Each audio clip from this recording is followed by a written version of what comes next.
You know what is interesting to me personally to talk to you about your dad, because I'm going to be 62, and I remember you when I was watching the races with my dad when you were just little, okay? And so your whole life of, from the time you started to think about being a race car driver to getting in a race car and everything, I don't think people realize just how tough it was.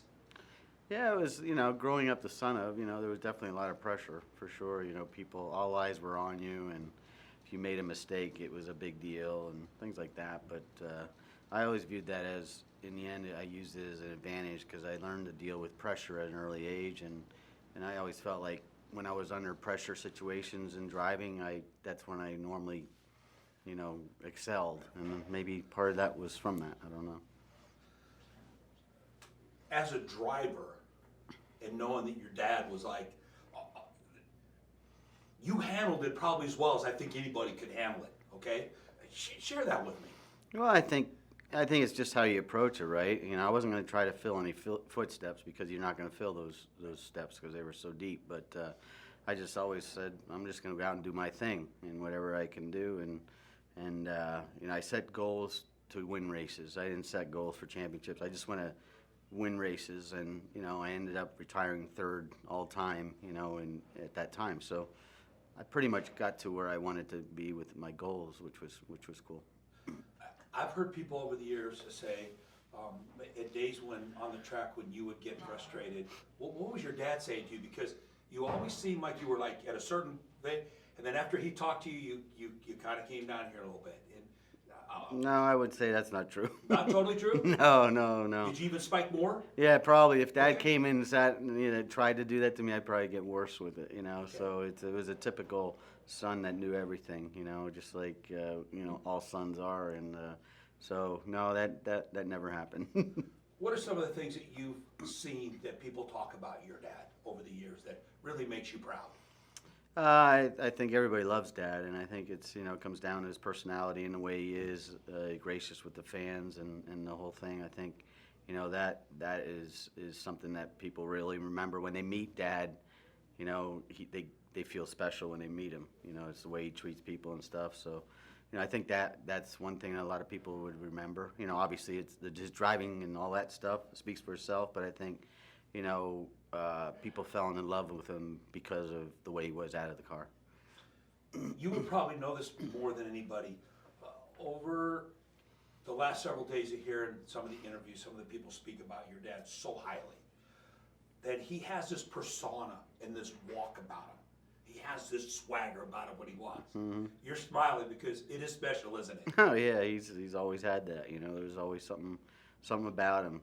The way he carries himself and everything. He definitely does have that. Something that not too many people have.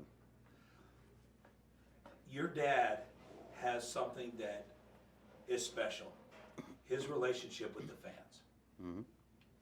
That's what I was saying before, and the other question is, I think, the way he treats the fans, and I think the fans really appreciate that, and when they do talk to him, I think they feel that was a special moment for them, and a lot of people come up to me and say that's a moment in their life that they'll always remember, and that's pretty special. Your whole family's special. Your dad, I've watched you, I've watched Marco. I'm proud to say I know you. And everyone that I've talked to, everyone that Brian Sperber, everyone that has had any connection with your family feels impacted right on down. Well, that's and that's nice. Something you, Michael, should be really proud of. Well, I am. I mean, that's really nice to hear. I mean, we try to be, as gracious as we can. I was not known for that when I was a driver. I think people find that I'm different now that I'm not driving because I'm not so focused and I'm not such a, whatever.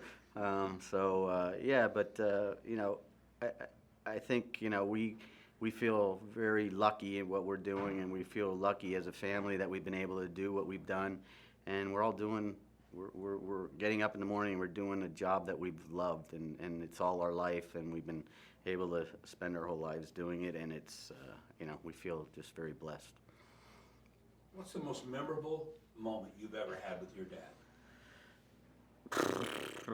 God, I don't know. I mean, there's There's been a lot of them, for sure. I mean, you know, are you talking racing or are you talking? No, anything that Oh, anything God, that I you just. don't know. I mean, And you know what? As that's a tough one. you're a dad, you're a son, Mm-hmm. and I know that even today at my age, there's sometimes out of nowhere I'll think, man, it was a special day. I mean, we've had so many, you know. I remember, you know, racing wise, probably my best day of my life was when I won the championship, and you know, I won everything that weekend, and I'm on the podium, top of the podium, and Dad's on the podium. They're sharing it with me. I mean, that, you know, what are the odds of that happening, right? And that was a very special moment. What about like growing up, something like that, whether it had to do with school or just your first little motorcycle or anything like that you sometimes you reflect back on? I don't know. We had a lot of fun together. You know, when I was growing up, we had a place we have a place in the Pocono Mountains, and you know, snowmobiling and things like that. You know, I think we've had a lot of great memories of just, you know, pushing each other really hard on the sleds or whatever, and you know, I can't remember a single moment, but just many moments of just. In the end, it's probably competition. You know, no matter what we do, you know, whether it's tennis or whatever, snowmobiling, I mean, we played hard and we wanted to win. It didn't matter what. And that's one thing about my dad. You know, you talk about memories. When I remember racing against him, and anytime I had to come up to pass him, whether it was even to lap him, all of a sudden I could literally see him get up in his seat, and he was the hardest guy I could ever pass. I mean, it's like he just made my life miserable. So and I learned a lot. You know, it's like, geez, those are pretty slick moves that he did, you know, to protect himself. But I think he worked really hard to keep me behind him. He never gave me an inch.